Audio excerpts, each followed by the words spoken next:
सभी को प्रणाम। महाकाल और युग प्रत्यावर्तन प्रक्रिया डे 71। परम पूज्य गुरुदेव वंदना माता जी, आदिशक्ति माँ गायत्री से प्रार्थना कि हमें विवेक दे, भक्ति दे, ज्ञान दे, वैराग्य दे और इस स्वाध्याय के माध्यम से जो भी हमें सिखाना चाहते हैं प्रभु, हमारी चेतना में वो भाव प्रवाहित होने लगे। इसी भाव से आगे बढ़ते हैं। कल उसी पे बात चल रही थी। कल गुरुदेव हमें समझा रहे थे हर दिन नया जन्म, तो उस पर पूरा गुरुदेव ने डिटेल दिया, समझाया कि उसे करना कैसे है और उसको इमेजिन कैसे करना है, उस पर वर्कआउट कैसे करना है और कर्मयोग का तत्व ज्ञान हमें गुरुदेव ने बताया चेकलिस्ट के माध्यम से। अब इसका सेकंड पार्ट गुरुदेव समझा रहे हैं कि हर रात नई मौत। अब अपने आप को एनालाइज करना है सोने से पहले और सारी चिंताएं भगवान के ऊपर रख के छोड़ दो कि अच्छा अब हम जा रहे हैं विश्राम के लिए, अब ये रहा आपका, ठीक है, कल फिर से नए सिरे से शुरू करेंगे। तो इसी को पढ़ते हैं। इस भावना को रात्रि में सोते समय प्रयुक्त करना चाहिए। सब कामों से निवृत्त होकर जब निद्रा देवी की गोद में जाने की घड़ी आए, तब कल्पना करनी चाहिए कि एक सुंदर नाटक का पटाक्षेप हो गया। यह संसार एक नाटकशाला है। आज का दिन अपने को अभिनय करने के लिए मिला था, सो उसके अच्छी तरह खेलने का ईमानदारी से प्रयत्न किया। जो भूले रह गई उन्हें याद रखेंगे और अगले दिन वैसी पुनरावृत्ति ना होने देने की सावधानी बरतेंगे। एग्जैक्ट कल यही बात हुई थी कि भाई सब लोग तो अपना अपना रोल निभा रहे हैं मूवी में, तो किसी से क्या गिला शिकवा। उन्होंने अपना रोल निभाया जो आप आने से पहले ही चूज करवा गए थे। उनको बता दिया था कि भाई जब मैं नीचे पहुंचूंगा, मेरी एज हो जाएगी, तो फिर आपको अपना ये रोल निभाना है, क्योंकि मुझे आपके माध्यम से ये वाला चैप्टर सीखना है। और अब जब एक्चुअली प्रैक्टिकल आया तो हम भूल गए कि हमारा रोल क्या था। हमें तो चैप्टर सीखना था और हम उसकी जगह रिएक्शंस देने लगे, अरे तुम ऐसे, तुम वैसे, तुम वैसे। तो हमें ये सब नहीं करना है।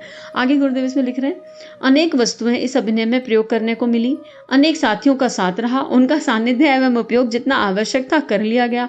अब यथा समय छोड़कर पूर्ण शांति के साथ अपनी आश्रयदात्री माता निद्रा मृत्यु की गोदी में निश्चिंत होकर शयन करते हैं। एग्जैक्टली ये बात गुरुदेव बोल रहे हैं कि सब कुछ तो मिथ्या है। ये जो रिश्ते नाते जिनमें हम उलझे और इन्हीं को सच मान के बैठे हैं, वो सब फॉल्स है। फॉल्स इन सेंस आपको सिखाने आए, लेकिन जो हमारा ट्रू सेल्फ है वो नहीं है। हमारा ट्रू सेल्फ इन सब में उलझ ही नहीं सकता है। इस भावना में वैराग्य का अभ्यास है, वही ट्रू सेल्फ, कि मैं हूँ कौन, मैं खाली ये रिश्ते सब हैं, मुझे सिखाने आए हैं। क्यों सिखाने आए हैं? ताकि मैं अपने ट्रू सेल्फ के और पास पहुंच सकूं।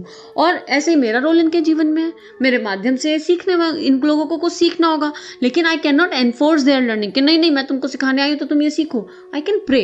अगर आपको एनालाइज करके लग रहा है कि नहीं हम तो ट्रू सेल्फ के पास हैं, तटस्थ हैं, सामने वाले की मनस्थिति में समस्या आ गई, तो प्रार्थना कर दो। प्रार्थना में बहुत बड़ी शक्ति है। आगे गुरुदेव लिख रहे हैं, अनासक्ति का प्रयोग उपलब्ध वस्तुओं में से एक भी अपनी नहीं, साथ ही व्यक्ति में एक भी अपना नहीं। वे सब अपने परमेश्वर के और अपने कर्तव्य की उपज है।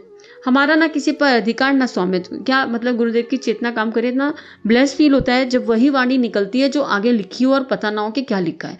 तो ऐसा लगता है कि हम सब पे बस एक कृपा बरस रही है अनंत, क्योंकि ये पढ़ा नहीं था और देखो वही सब कुछ गुरुदेव लिख रहे हैं। हर पदार्थ और हर प्राणी के साथ कर्तव्य बुद्धि से ठीक प्रकार व्यवहार कर लिया जाए, यही अपने लिए उचित है। इससे अधिक मोह ममता के बंधन में बांधना, स्वामित्व और अधिकार की अहमता जोड़ना निरर्थक है। अपना तो यह शरीर भी नहीं, कल परसों इसे धूलि में बनकर उड़ जाना है। तब जो संपदा, प्रयोग सामग्री, पद, परिस्थिति उपलब्ध है, उस पर अपना स्वामित्व जमाने का क्या हक। देखो, जब अपने शरीर पर ही अपना स्वामित्व नहीं है तो क्या मेरा बच्चा, मेरा पति, मेरी माँ, मेरी सास, मेरा हम लगा के रखते हैं। गुरुदेव ने पहले भी बताया, बकरे के जैसे मैं करते करते जीवन मत बिताना, जीवन ऐसे ही व्यर्थ हो जाएगा। और अधिकार की बात करते रहते हैं हर समय, कर्तव्य की बात भूल जाते हैं। अधिकार, मेरा ये अधिकार एज अ वाइफ, मेरा ये अधिकार एज ये ब्ला ब्ला ब्ला, एज अ मैनेजर मेरा ये अधिकार। और अपनी ड्यूटीज की बात कब करेंगे, वो करते नहीं है। तो यही बात गुरुदेव बोल रहे हैं कि ये अपने अहंकार को, फॉल्स आइडेंटिटी को पोषण देने वाले विचार हैं सारे। और इन्हीं विचारों को काटने के लिए सुबह सुबह ही अपने दूसरे विचारों की, पॉजिटिव विचारों की एक पूरी श्रृंखला तैयार करके रखनी है। आगे पढ़ते हैं, अनेक प्राणी सृष्टि के आदि से लेकर अब तक अपने कर्म भोगों को भुगतते, अनेकों के साथ आए दिन संयोग वियोग करते हैं। अपने साथ भी आज कितने ही प्राणी एक सज्जन साथी की तरह रह रहे हैं। इनके लिए कर्तव्य धर्म का ठीक पालन किया जाए, इतना ही पर्याप्त है। उससे अनावश्यक ममता जोड़कर ऐसा कुछ ना किया जाए जिससे अनुचित पाप कर्मों में संलग्न होना पड़े। बिल्कुल सही है, अगर हम जुड़ेंगे तो कहीं ना कहीं पाप होगा। जब हम एक्सपेक्टेशन रखते हैं तो रिएक्शन आते हैं और वही रिएक्शन कार्मिक बंधन बन जाते हैं। तो एक्सपेक्टेशन नहीं होगी, वो कब नहीं होगी, जब हमें अपना ट्रू सेल्फ याद रहेगा। तो रिएक्शंस नहीं आएंगे, फिर हम रिस्पॉन्ड करेंगे, हम सोचेंगे, हम अपने आप से पूछेंगे क्या सीखना था, क्या करना था, जो भी हमारा वे आउट है, हमारा तरीका है, उस पर बात करेंगे। तो कर्म के बंधन अपने आप नहीं बनेंगे ना। निष्काम कर्म की तरफ कर्मयोग का अल्टीमेट मूल तो यही है, निष्काम कर्म करो, प्रभु को समर्पित करके करो, ना एक्सपेक्टेशन ना इच्छा, खुद से भी नहीं। इट्स नॉट दूसरों से, खुद में भी अगर आप एक्सपेक्टेशन रख रहे हो तो आप बाकी हो ना। अरे मुझे 5 माला करनी है, मुझे 50 माला करनी है, मुझे आज सेवा के लिए जाना है, तो फिर मुझे आ गया ना। भगवान ये मेरी क्षमता है, ये आपने दी है, जितना आप बोलोगे उतना करते चले जाएंगे, तो जो होगा वो हो जाएगा। और एनालाइज, ऐसा नहीं कि इसमें आलस प्रमाद करना है, वो सब नहीं करना, समय का सदुपयोग करना है। ये सारे बेसिक पैरामीटर हैं ट्रू सेल्फ के पास जाने के। तो अपने आप को धोखा नहीं देना कि एक ऑडियो सुना, पीछे श्रृंखला के ऑडियो सुने नहीं और सुन लिया, अरे एक ऑडियो में तो उन्होंने ऐसे बोला था। नहीं, प्लीज, पीछे की पूरी श्रृंखला है, पूरा चेन है, सबको सुन के और फिर तत्व निकालिए, या फिर किताब अवेलेबल है उसको पढ़िए उठा के। आगे लिखा है, यह विवेक हमें रात को सोते समय जागृत करना चाहिए और अनुभव करना चाहिए कि अहमता और ममता के बंधन तोड़कर एकात्म भाव से भगवान की मंगलमय गोदी निद्रा मृत्यु में परम शांति और संतोष पूर्वक निमग्न हुआ जा रहा है। कितना सुंदर लिखा है। और एक किताब मैंने पढ़ी, लॉ ऑफ स्पिरिट वर्ल्ड्स, जीवात्मा जगत के नियम, और एक जर्नी ऑफ सोल, उसमें तो इतना सुंदर लिखा है कि ये जो हम जीवन जी रहे हैं ये आत्मा की नींद है, आत्मा की केवल एक रात की नींद, और उसमें हमारा पूरा जीवन घटित हो जाता है। और जब मृत्यु होती है तो आत्मा जाग जाती है और उसे लगता है अच्छा सपना देखा और इस सपने में क्या क्या घटित हो गया, फिर वो उसका रिव्यू चलता है अगली लाइफ के लिए। आप जब ये किताबें पढ़ेंगे ना तो आपको बहुत सुंदर अनुभूतियां, बहुत सुंदर अनुभव होंगे। इस प्रकार की मनोभूमि का विकास होने से जीवन के अनेक क्षेत्रों में प्रगति होने की संभावना रहती है। इस प्रकार की भावना बनी रहने से मनुष्य माया मोह के हानिकारक बंधनों से अधिकांश विमुख रहता है और आत्मोद्धार का वास्तविक लक्ष्य उसकी दृष्टि से ओझल नहीं हो पाता। वास्तविक लक्ष्य क्या है? ये समझना कि मैं कौन हूँ, व्हाट एम आई, और फिर तटस्थ भाव से उसमें जीना निष्काम कर्म के साथ। इस प्रकार जो साधक जीवन के वास्तविक लक्ष्य को हस्तगत कर लेते हैं उन्हें फिर व्यर्थ के जंजाल में नहीं फंसना पड़ता। किसी दिन सचमुच ही मृत्यु आ जाए तो इन परिपक्व वैराग्य भावनाओं के आधार पर बिना भय और उद्वेग के शांति पूर्वक विदा होते हुए मरणोत्तर जीवन में परम शांति का अधिकारी बना जा सकता है। यह भावना लोभ और मोह की जड़ काटती है। 3 शत्रु बताए थे ना गुरुदेव ने, लोभ, मोह और अहंकार। तीनों को कैसे काटना है उसका सरल सूत्र गुरुदेव ने दे दिया यहाँ पे। क्या वो विवेक रूपी आंख से काटने थे और उनको काटने के लिए और सरल, उसको और सरल बना दिया। कुकर्म प्राय इन्हीं 2 आंतरिक दुर्बलताओं के कारण बन पड़ते हैं। हर रात्रि को एक मृत्यु मानने से लोभ और मोह का निराकरण, हर दिन का नया जन्म मानने से जीवन में आदर्शवादिता एवं उत्कृष्टता का समावेश करने की प्रेरणा मिलती है। यही प्रेरणा कर्मयोग का आधार है और ये संग्रह की प्रवृत्ति से भी बचाती है। लोभ क्या एक तरह का संग्रह है ना, रात को ही सो रहे हैं, दिन भर का प्लान कर लिया, अगले दिन का जो प्लान करना चाहिए आत्मा के लिए वो करने की जगह सोच रहे हैं क्या बनेगा, और हम सब कर रहे हैं। आशावादी रहना चाहिए, ऐसा नहीं कि इसमें ये कह रहे हैं कि होपलेस हो जाओ, आशावादी मत रहो। आशावादी रहना चाहिए, तो बात के तत्व को समझिए। अनासक्त भाव से आशावादी रहना है तो उसका तत्व समझने की कोशिश कीजिए। हम में से प्रत्येक को हर दिन नया जन्म, हर रात नई मौत के भाव मंत्र की साधना करनी चाहिए। इससे स्थूल शरीर में कर्म योग का समावेश इस क्षेत्र में होगा और देवत्व के जागरण की एक महती आवश्यकता पूरी करने का सरल मार्ग होगा। मनुष्य में देवत्व का जागरण, उसका एक सूत्र गुरुदेव ने दिया, क्या? कर्मयोग। और कर्मयोग कैसे बन पड़ेगा? स्थूल शरीर से। अब गुरुदेव यहाँ दूसरे शरीर की बात कर रहे हैं। जो 3 शरीर गुरुदेव ने बताए थे मोटे मोटे, कारण शरीर, भावना जो हमारी आत्मा के सबसे पास है, स्थूल शरीर, और उसके बीच में कौन सा था? सूक्ष्म शरीर। मोटा मोटा कौन सा? Thought body. सारी प्रॉब्लम ही विचारों से होती है ना। कितने लोग तो ये कंप्लेन करते हैं, हम चाहते हैं हमारे थॉट ही नहीं रुकते, चलते ही रहते हैं, थॉट्स हर समय चलते रहते हैं। तो गुरुदेव ने कर्मयोग में भी बताया कि एक विचार को काटने के लिए दूसरा अच्छा विचार उसके सामने खड़ा कर दो। एक लकीर बनाई, अगर उस लकीर को इरेज नहीं कर सकते तो उसके आगे एक बड़ी लाइन बना दो, उससे बड़ी, तो वो लकीर अपने आप छोटी हो जाएगी ना।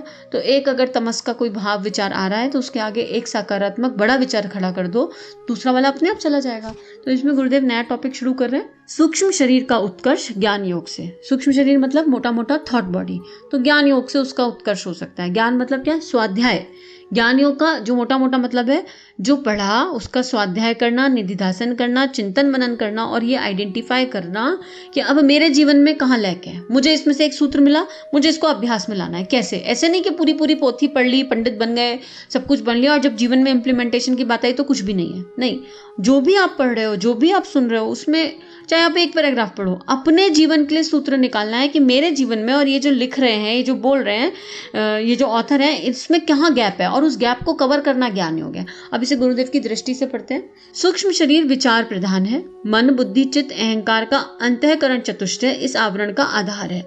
विविध कामनाएं, वासनाएं, आकांक्षाएं, लालसाएं इसी में उठती हैं। अभिरुचि और प्रकृति का केंद्र यही है।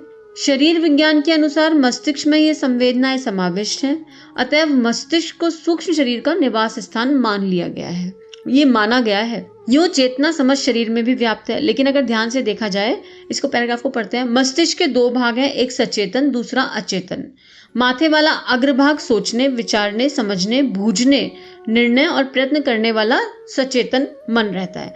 आगे एक विचार आया, वो कह रहे हैं आगे माथे के आगे एक विचार आया, वो आगे वाला भाग है जिसने क्या किया, दो भागों में डिवाइड किया, जिसने सोचा, विचारा, समझा। और फिर एक एफर्ट वाला भाग है जो हमारे पीछे है, जो उसको एफर्ट करके उसको पूरा कर रहा है। और मेरुदंड से मिले हुए पिछले भाग में अचेतन मस्तिष्क का स्थान है। और वो जो पीछे वाला है वो हमारी रीढ़ की हड्डी, इसमें चक्र वगैरह भी आते हैं, पता है, बहुत सारे चक्र वगैरह आते हैं। जब इसको डीप में कभी पढ़े तो समझ में आता है।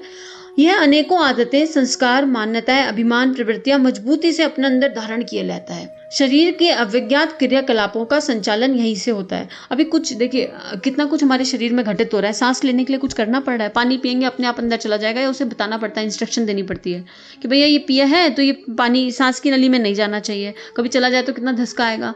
पाचन क्रिया अपने आप हो रही है, पलकें अपने आप झपक रही हैं, आपको खुजली है, आपका हाथ उठ के वहाँ अपने आप खुजा लेगा। कितनी सारी क्रियाएं अपने आप घटित हो रही हैं। तो यही बात वो बोल रहे हैं कि आदतें वगैरह सब जो संचालन है यहीं से हो रहा है। और जितने भी कॉन्शियस और सबकॉन्शियस की बात है, तो जितने भी आदत है, संस्कार है, मान्यताएं हैं, एक छोटा बच्चा पैदा होता है, पैदा होते ही उसको कैसे पता है कि मीठा मीठा है और कड़वा कड़वा। आप शहद चटा दो तो वो आहा एक जो चेहरे का एक्सप्रेशन बता देगा कि शहद है, कौन सी मेमोरी स्टोर है। और आप उसे कड़वा करेला या नीम चटा दो तो उसके एक्सप्रेशन से पता चल जाएगा कोई तो है अंदर जो उसे बता रहा है, कहीं तो वो मेमोरी स्टोर्ड है पैदा होते ही कि ये है। पैदा होते ही शरीर को कैसे पता, दूध पिला दिया माँ ने, लेकिन वो दूध अपने आप बॉडी अपना काम कर रही है। तो पूरे एक्चुअली बॉडी के हर सेल में एक माइंड है, और बॉडी के हर सेल को पता है कि कब क्या करना है। और जो मेन भाग है, मस्तिष्क को बोल दिया। लेकिन आपके शरीर को खुजली आ रही है तो आपके हाथ को पता है कि मुझे यहाँ जाके खुजा लेना है, उसे आप इंस्ट्रक्शन नहीं दे रहे हो रोबोट के जैसे, हाथ उठो, राइट हैंड उठो, लेफ्ट हैंड की तरफ जाओ, वहाँ खुजली आ रही है खुजाओ और वापस आ जाओ। ऐसा नहीं हो रहा है, चीज़ें अपने आप घटित हो रही हैं। और जो हमारी आदतें हैं, कुछ चीज़ें ऐसी होती हैं हम सोचते हैं हो नहीं रहा, करना चाह रहे हैं, क्यों, संस्कार हजारों जन्मों के, जाने कितने जन्मों से लेकर आ रहे हैं, और वो प्रवृत्तियां, संस्कार हमारे अंदर पड़े हुए हैं। और जब जिस संस्कार को खाद पानी बाहर से मिलता है, ये विचार खाद पानी है, वही प्रबल हो जाता है। मान लीजिए आपके मन में एक सात्विक विचार भी है और एक तामसिक विचार भी, ठीक है। अब आपके आसपास की जो परिस्थितियां हैं, अगर वो सात्विक होंगी तो आपका जो सात्विक बीज अंदर पड़ा हुआ है उसको पोषण मिल जाएगा और वो फल फूल जाएगा और आपकी यात्रा उस दिशा में हो जाएगी। लेकिन अगर आपके आसपास के लोगों में, आपके आसपास की चीज़ों में तामसिक चीज़ें ज़्यादा होंगी, तो वो जो तामसिकता का बीज अंदर है, वो चाहे किसी भी आदत को लेके हो, वो हरा भरा हो जाएगा और उसको पोषण मिल जाएगा। तो विचार एक तरह का खाद पानी है, हमारे अंदर सारी चीज़ें हमारे अंदर ही है। और मान लीजिए कि हम सब में सत्य है, क्योंकि सत्य रज तम से हम बने, तो ऐसा पॉसिबल ही नहीं है कि हमारे अंदर वो सात्विक विचार ना हो, वो मनोभूमि ना हो जो हमारी यात्रा को बहुत सुंदर बना सके।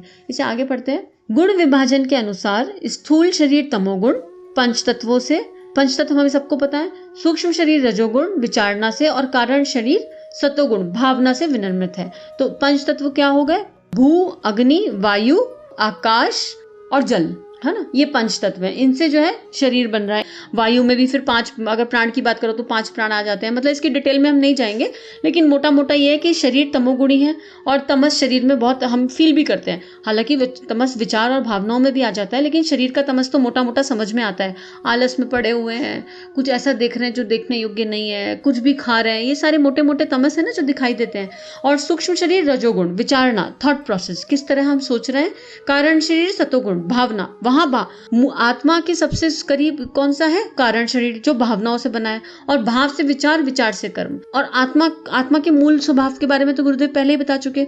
तो हमारे भाव, चोर को भी ना चोरी करते हुए पता होता है कि वो चोरी कर रहा है, लेकिन अगर मूल भाव में जाके देखो तो उसमें भी कहीं ना कहीं प्रेम छुपा होता है उसके परिवार के लिए।